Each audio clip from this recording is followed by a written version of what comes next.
Box'taki yerini aldı.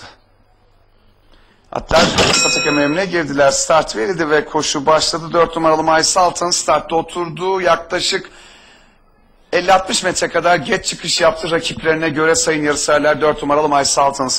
Dıştan 1 numaralı Kadil Akçek koşunun liderliğini alıp 3 numaralı Fitruka ve 8 numaralı For My Father'ın önünde 2 boy kadar fark yapıyor. Üçüncüde kalan For My Father'ın 3 boy kadar gerisine 7 numaralı Bak sokuldu. Bakın 3 boy kadar gerisinde 5 numaralı Büyük Ramses.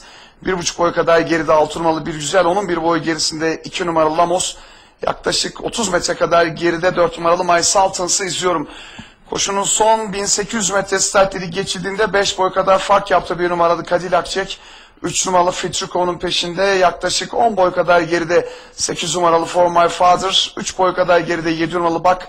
Bunun 2,5 boy gerisinde 5 numaralı Büyük Ramses. Büyük Ramses'in 3 boy gerisinde 6 numaralı Bir Güzel. 2 boy kadar geride 2 numaralı Lamos. Onun da 2 boy kadar gerisine 4 numaralı Miles Altons sokuldu. Koşunun son 1400 metre start dili geçildiğinde yaklaşık 10 boy kadar fark yaptı. 1 numaralı Kadil Akçek, 3 numaralı Fitruko'nun peşinde. Fitruka'nın yaklaşık 10 boy kadar gerisinde yine 8 numaralı For My Father. 3 boy kadar geride 7 numaralı Bak. Bakın 2 boy kadar gerisinde 5 numaralı Büyük Ramses. Yarım boy kadar geride 6 numaralı Bir Güzel. 4 boy kadar geride 4 numaralı Miles Altons. 2 boy kadar geride 2 numaralı Lamos. Bu arada binlere doğru gidildiğinde 3 numaralı Fitruka dışarıya doğru saptı. Grubun en gerisinde kaldı, önde.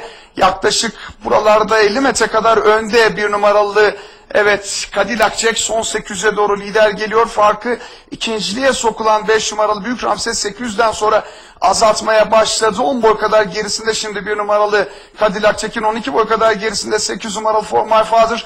1 boy kadar geride 7 numaralı Bak. İçinde 6 numaralı Bir Güzel sırasıyla 600 geçildi fark. 5 boy kadar indiği 1 numaralı Kadil Akçek virajı lider olarak dönüyor. İterek de olsa virajı önde döndü ve 400'e doğru geliyor ancak 5 numaralı Büyük Ramses'in artan atakları var. Dış kulvardan da 6 numaralı Bir Güzel'in hücumunu izliyorum.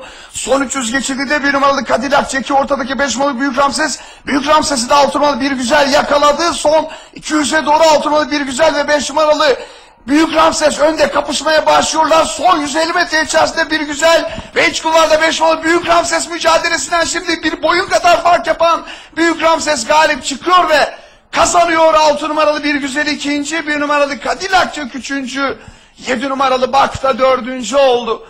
Evet sayın yarışseverler, koşuyu 5 numaralı Büyük Ramses Ömer Kaya ile kazandı.